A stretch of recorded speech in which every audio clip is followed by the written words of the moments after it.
Assalamualaikum dan salam sejahtera kepada Dr. Zikri bin Muhammad. Saya Nur Amira binti Abdul Rahim, merupakan ketua kepada ahli kumpulan 10.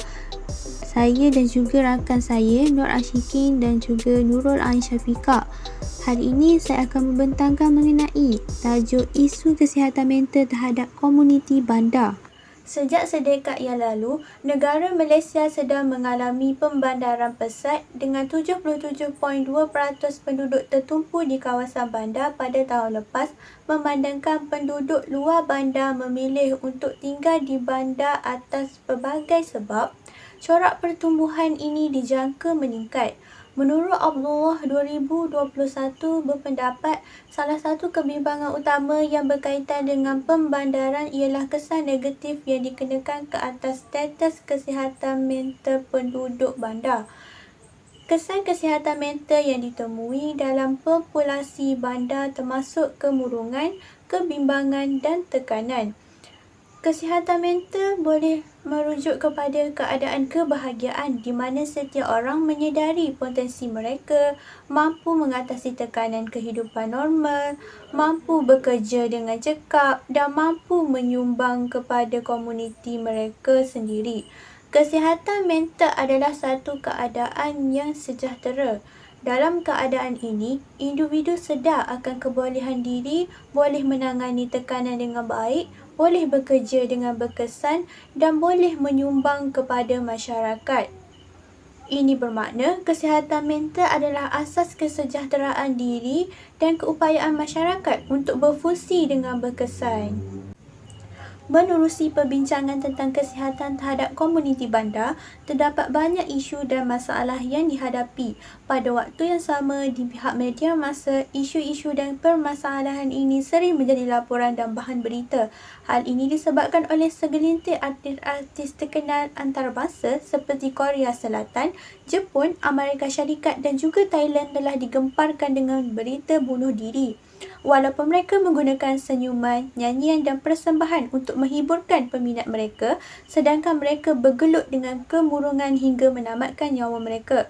Apa yang membimbangkan ialah selebriti ini merupakan figura masyarakat dan tindakan mereka kadang-kadang menjadi contoh kepada orang ramai. Menurut Kementerian Kesihatan Malaysia 2012, dengan kemajuan negara kita yang membangun, masalah kesihatan mental dan penyakit mental semakin meningkat. Dan ia semakin meningkat dari tahun ke tahun. Kajian mendapati bahawa peningkatan ketara dalam kadar bunuh diri dan penyakit mental dalam dekad yang lalu adalah disebabkan oleh kesihatan mental yang lemah. Oleh itu, adalah penting untuk rakyat Malaysia sedar tentang kepentingan kesedaran penyakit mental, kepentingan mengekalkan tahap kesihatan mental yang baik dan mengenal pasti gejala masalah kesihatan mental yang memerlukan intervensi dan rawatan. Apabila berita kematian bunuh diri semakin meningkat dan berlaku secara purata dalam kalangan anak muda di negara ini pada masa yang akan datang, maka hal ini bermaksud negara Malaysia tidak ketinggalan menghadapi masalah ini.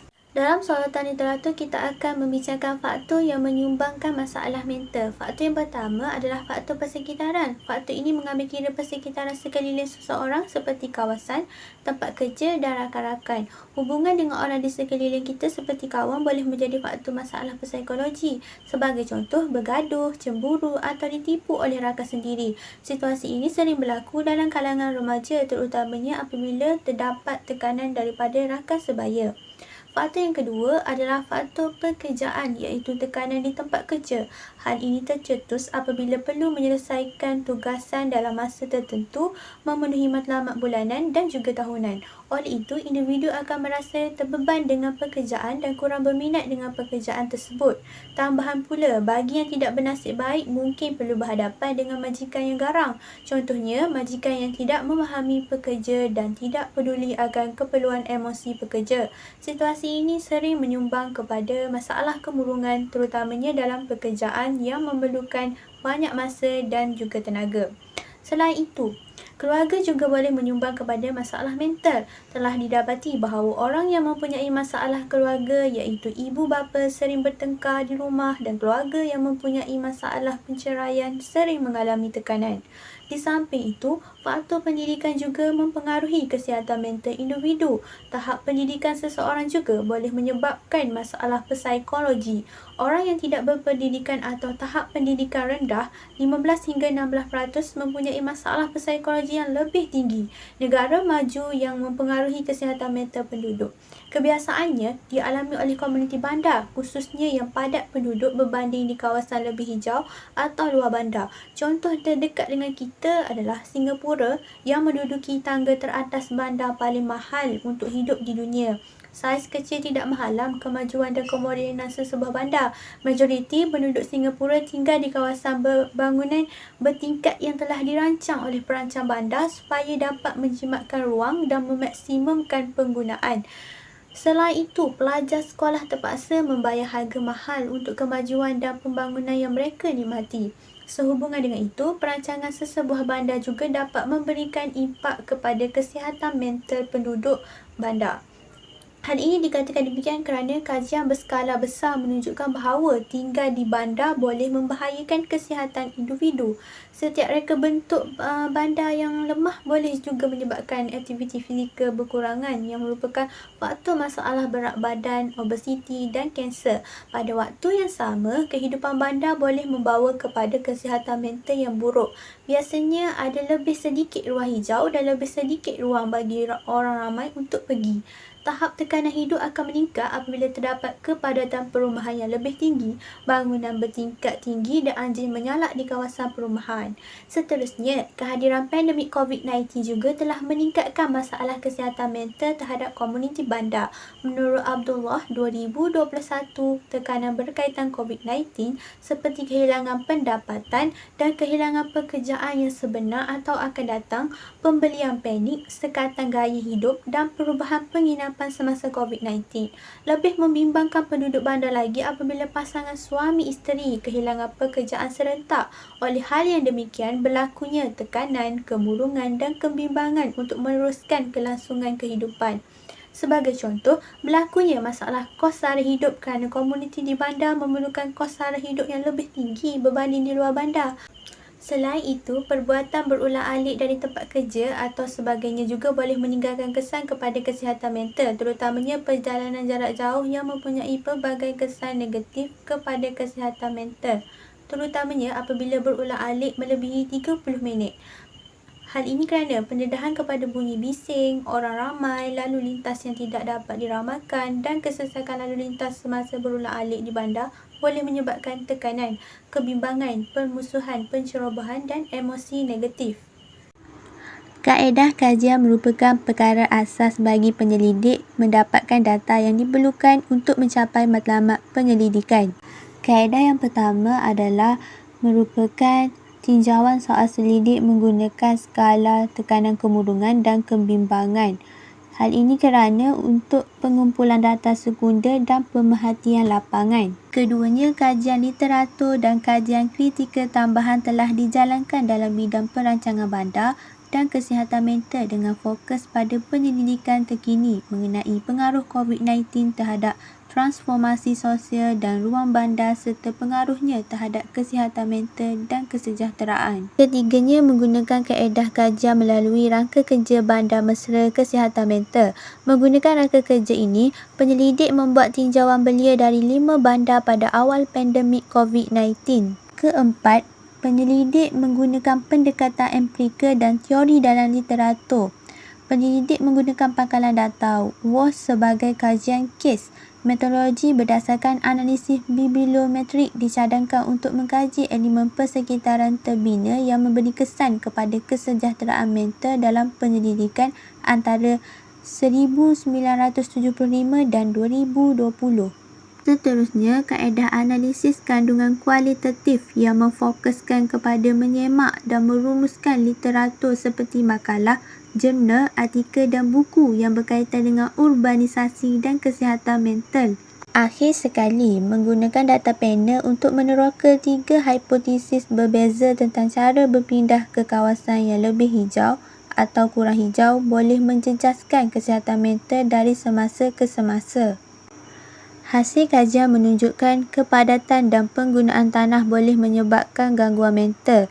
Sebagai contoh, apabila kepadatan penduduk setiap ekar melebihi had yang ditetapkan oleh pihak berkuasa, ia boleh menyebabkan banyak masalah seperti tempat letak kereta yang tidak mencukupi dan ruang hijau dan perkhidmatan yang tidak mencukupi.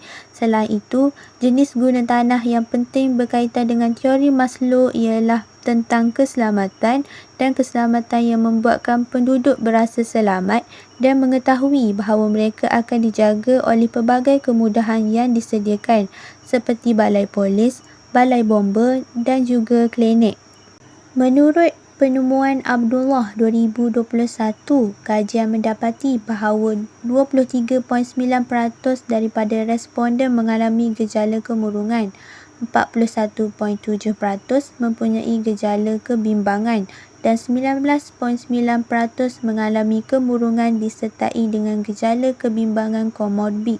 Manakala penyelidikan Bil 2021 telah menunjukkan bahawa kawasan bandar yang membawa kepada penurunan kualiti hidup boleh menyebabkan fenomena hanyutan sosial. Ini kerana sekatan selama setahun telah mengubah gaya hidup bandar dan melucutkan fungsi utamanya sebagai tempat untuk pertemuan dan interaksi sosial.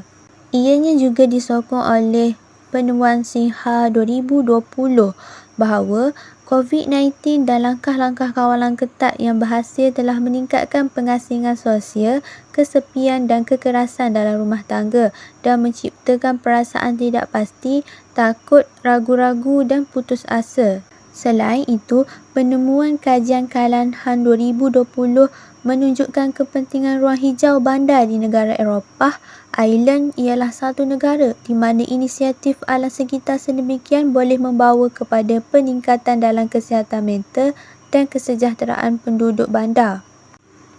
Perbincangan dan cadangan melalui kajian Marzuki 2020 mengatakan bahawa pengkaji mencadangkan agensi kerajaan, profesional dan sektor swasta boleh menggunakan hasil penyelidikan untuk merancang persekitaran fizikal bandar yang lebih sihat. Penyelidikan ini akan melengkapkan bandar kesusasteraan yang semakin berkembang yang menunjukkan kepentingan persekitaran yang dibina dalam membentuk kesihatan mental.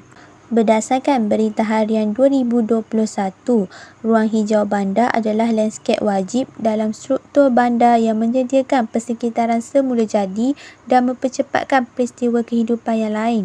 Di samping itu, pengangkutan awam adalah satu lagi campur tangan penting di pinggir bandar. Kemudahan pengangkutan awam yang baik juga mengurangkan perbelanjaan isi rumah yang berulang-alik dari rumah untuk ke tempat kerja.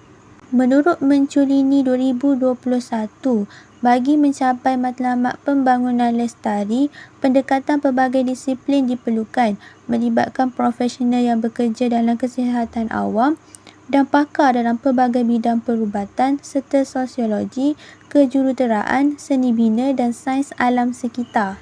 Secara keseluruhannya, kesihatan mental dianggap sangat penting untuk kesejahteraan hidup di bandar maupun di luar bandar. Hal ini sejajar dengan matlamat pembangunan yang mampan yang menjamin kehidupan yang baik dan meningkatkan kesejahteraan seluruh penduduk tidak mengira peringkat umur.